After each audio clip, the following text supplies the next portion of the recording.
안녕하세요. 정용주라고 합니다. 우선 저는 학생들 직업을 소개할 때 학생들을 만나고 있다고 하지 뭐 이렇게 교사라는 얘기는 잘 안 하는데요.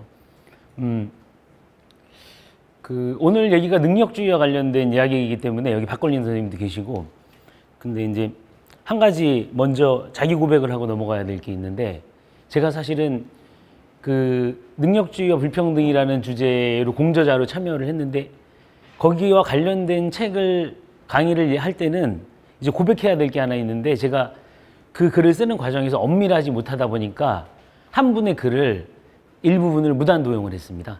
그래서 이제 사과도 드리고 했는데, 공정과 불평등을 얘기하면서 정의를 얘기하면서 그런 부분에 대해서 챙기지 못한 것은 그 인용한 분께 죄송하다는 말씀을 드리겠습니다. 제목은 학생들을 행복하게 교육은 할 수 있는가, 운명과 능력을 거스르는 교육에 대해서라고 이 주제로 잡아봤는데요. 앞부분에서는 이미 두 분의 연사께서 다 말씀을 해주셨기 때문에 편하게 이해할 수 있을 것 같습니다. 제가 어떤 뭐 연구 비슷한 걸로 하면서 한 가지 재밌는 조사한 사건이 있었는데, 그걸 공유하면서 한번 그 이야기를 시작해 보겠습니다. 제가 아까 박건윤 선생님이 얘기했던 자기 표현 가치와 연결될지도 모르겠는데, 제가 이제 공부를 할 때 프랑스에서 그리고 핀란드에서 한국에서 초등학교 입학을 앞둔 학부모와 학생을 좀 섭외를 해서, 거기 유학하고 있는 학생들하고 같이 입학하는 학생들이 엄마한테 가장 많이 듣는 말은 뭘까? 그리고 입학을 하는 자녀에게 가장 어떤 말을 많이 해주느냐라고 물었어요. 그런데 재밌는 결과가 나왔는데, 뭐였냐면 핀란드와 프랑스에서는 주로 이런 얘기들을 들은 거예요. 너 선생님한테 잘 모르겠으면 못한다고 도와달라고 말씀드려? 선생님 천천히 해주세요 하고 말씀드려? 저 선생님 어려워요 라고 말씀드려? 이런 얘기들이 거의 한 7대3의 비율로 이런 얘기가 많았습니다. 근데 우리나라는 압도적으로 한 10명 중에 8명의 학부모와 학생들이 어떤 얘기를 부모로부터 들었냐면, 그리고 어머니는 어떤 얘기를 해주셨냐면, 너 이거 못하면 애들한테 무시당한다. 너 이런 거 못하면 선생님한테 혼나. 그러니까 집 밖을 나가서 못한다는 것은 애들한테 무시해야 되고 학생들의 선생님한테 혼난다는 의식을 내면화하고 학교에 들어오는 거라는 거죠. 그 친구들에게 학교라는 공간은 어떤 가족의 연장으로서 넘어져도 괜찮은 연대의 공간이 아닌 겁니다. 이제 그래서 저는 그런 면에서 학생들이 집을 나와서 학교로 오는, 그래서 공부를 하는 그 삶이 어떤 삶일까를 좀 이제 관심을 갖고 지켜보는 연구들을 하고 있는데요.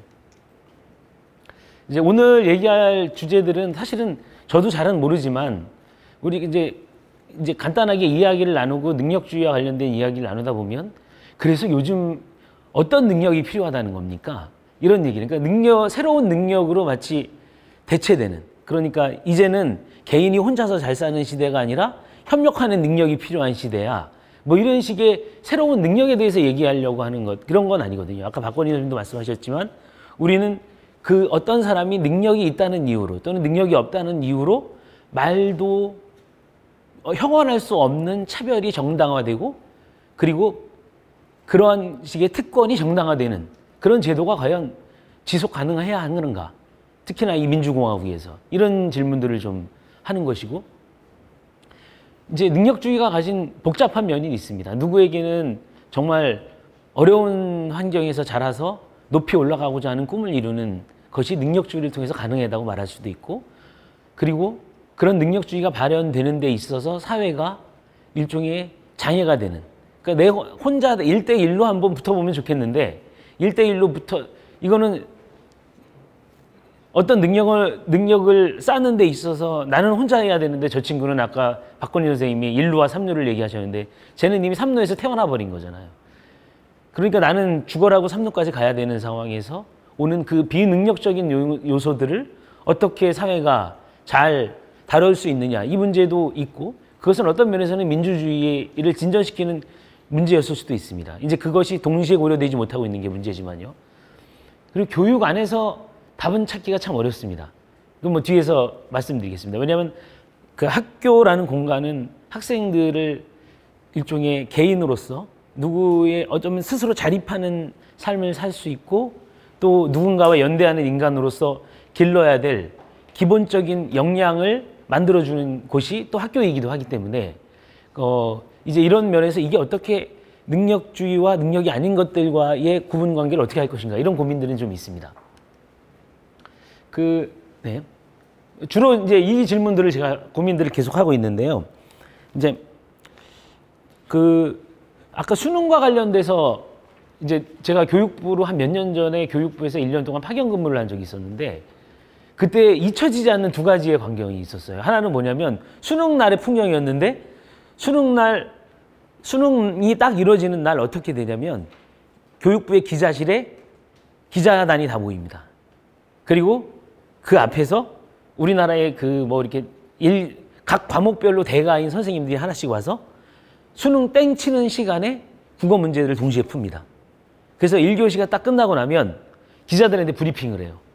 이번에 킬러 문항은 3번, 4번이고 이것은 난이도가 어느 정도 될 것 같습니다. 그럼 이제 기자들이 그걸 갖고 올해 입시 점수는 어느 정도 선에서 스카이라인의 입학 점수는 어느 정도 형성될 것 같다는 논의들을 막 기자들끼리 얘기해요. 근데 그 안에 있는 기자들의 구성은 아까 투명과당분 윤수활동가가 말씀하신 것처럼 대부분 다 동문회입니다. 서울대 연구대 동문회를 하고 있는 것이고 거기서 일종의 정상적인 고등학교 생활을 학생들이 얼마나 행복하게 보냈는지 그리고 이 수능이라는 것들이 이 학생의 고등학교에 길러야 될 역량들을 제대로 길르게 했는지에 대한 관심은 없어요.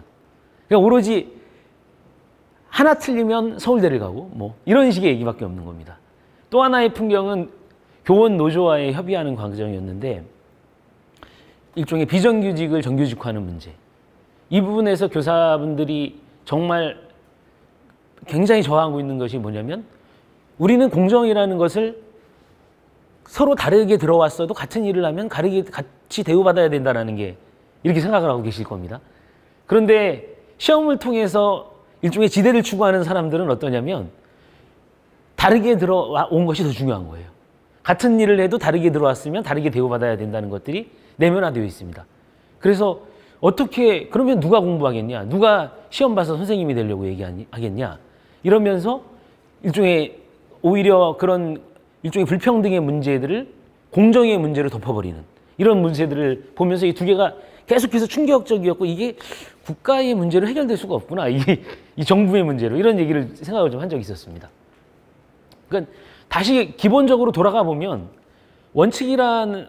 우리가 세울 원칙은 이겁니다. 그러니까 적어도 우리가 민주공화국이 수립될 때 그 민주공화국이 모든 개인에게 했던 약속은 사회 구성원 누구나 저마다 좋은 삶을 누리며 존엄한 인간적 삶을 살아가는 것이 공동체가 공화국이 한 약속이었다고 볼 수 있습니다. 그런데 교육은 당연히 한 사회가 구성원에게 제공해야 될 마땅한 의무이죠. 그러다 보니까 이 마땅한 의무를 제공하려고 했던 역할에 대해서 우리나라는 모르겠는데 영국 이런 나라에서는 보통 옥스브리지 체제로 구축되어 있는 이른바 그랜마스쿨 이런 데서 끝까지 일종의 보편적 교육 과정이 수립되는 것을 저항했죠.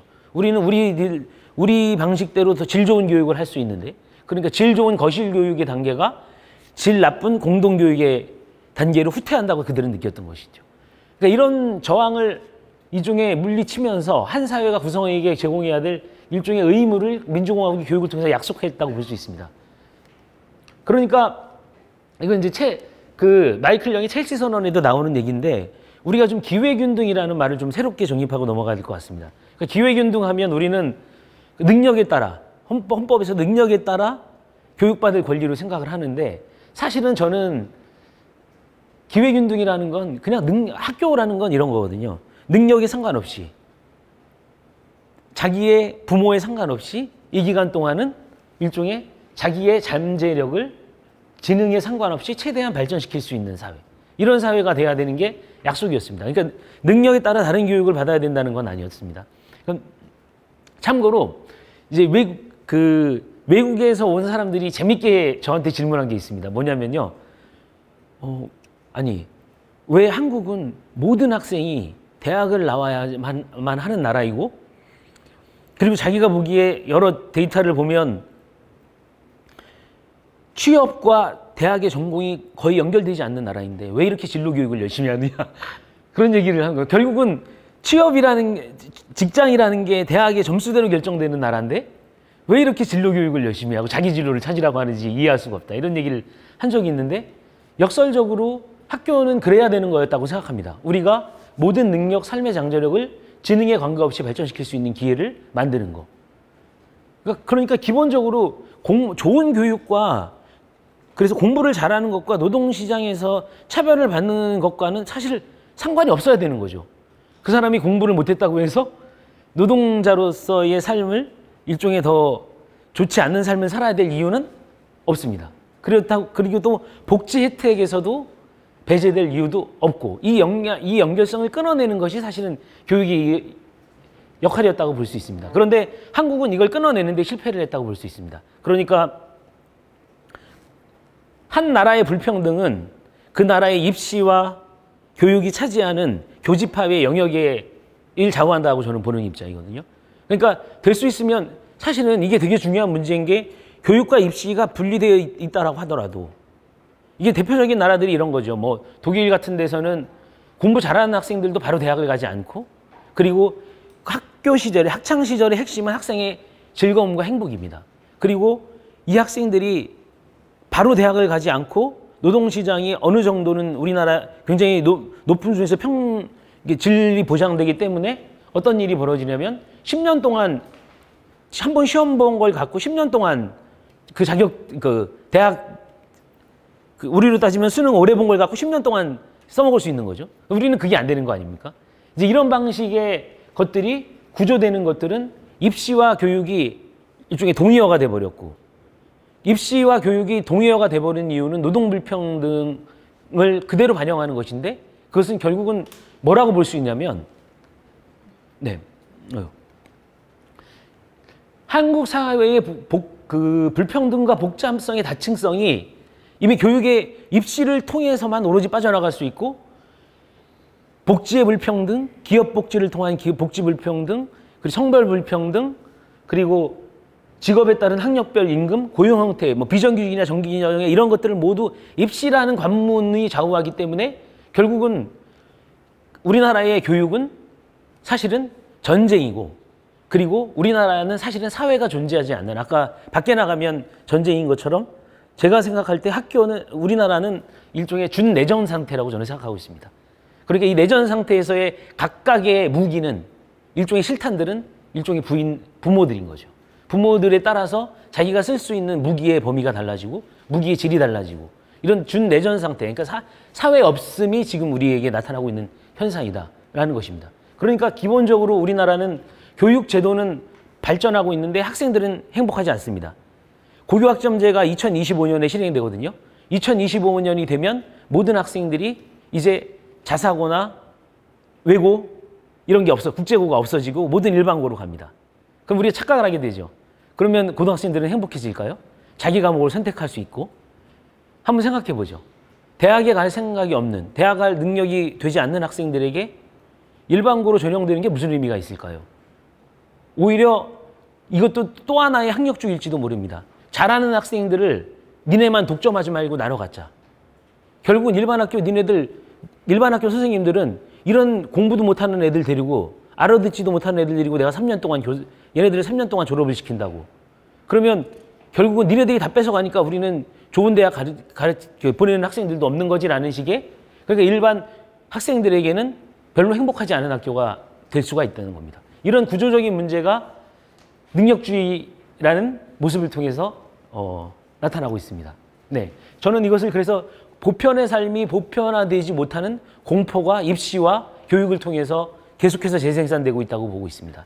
그러니까 계속 부모는 가용한 화력을 최대한 조기에 투입해서 계속해서 학생들에게 그 밑으로 떨어지지 않는 그런 교육을 시키려고 하는 것이고, 뭐 이거는 뭐 장은주 교수님이나 이런 분들은 이것들을, 그러니까 일종의 불평등한 사회구조를 해체시킴으로 인해서 민주화를 이룬 게 아니라 우리나라는 모든 사람이 저 불평등한 구조에 누구나 능력만 있으면 올라갈 수 있다는 온 국민의 양반되기를 통해서 이 문제를 해결하려고 했었다는 것이 우리가 가지고 있는 일종의 문제라고 볼 수 있습니다. 네.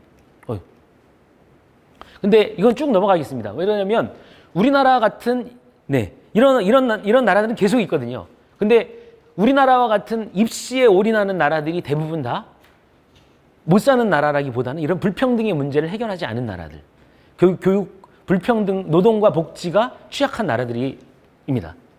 이런 나라들일수록 고부담 시험에 학생들을 노출시키게 되어 있고 성공에 대한 척도로서 시험이 좌우하게 됩니다. 그러니까 학생들은 목숨 걸고 경쟁에 뛰어다니고 기회의 평등이라는 논리로 사회적 계층 이동과 많은 경제적 기회를 위한 인식되면서 구성원들이 자발적으로 경쟁에 대열하게 됩니다. 이제 그렇기 때문에 불평등에 대한 인식 수준은 낮고 공정에 대한 인식 수준은 높은. 그래서 우리나라의 교육은 시민교육이 아니라 자기개발 교육이고 이런 일종의 하나의 행복한 시민으로서 성장하는 게 아니라 약육강식의 논리들을 가르치는 노동을 철저히 배제시키는 교육이라고 볼 수 있습니다. 결국은 더 중요한 건 이러한 공정이라고 하는 담론이 높은 수준의 개방성이라는 민주적 이상과 연결되면서 소수의 특권층의 특권적을 양산하는 것을 정당화시키고 있다는 것입니다. 그러니까 반대로 우리가 어떤 아이의 입장에서 부모를 만나는 것은 운이지만 부모의 입장에서 보면 그 아이의 미래는 어느 정도는 예측 가능하다. 대부분 어느 정도도 넘어서는 얘기죠. 네, 이런 얘기라고 볼 수 있습니다. 네. 점점 교육에서 이런 것들이 이제 힘들어지는 이유가 뭐냐면 조기에 학부모들이 교육 방식을 양육 태도에 개입하기 시작을 하면서 이제 옛날처럼 자연적으로 그냥 스스로 성장한다라는 담론이 아니라 체계화시켜서 일종의 프로그램화 돼 있죠. 그러니까 일종의 혼자서 잘해서 하는 학생들과는 게임이 되지 않는 것이라고 볼 수 있습니다.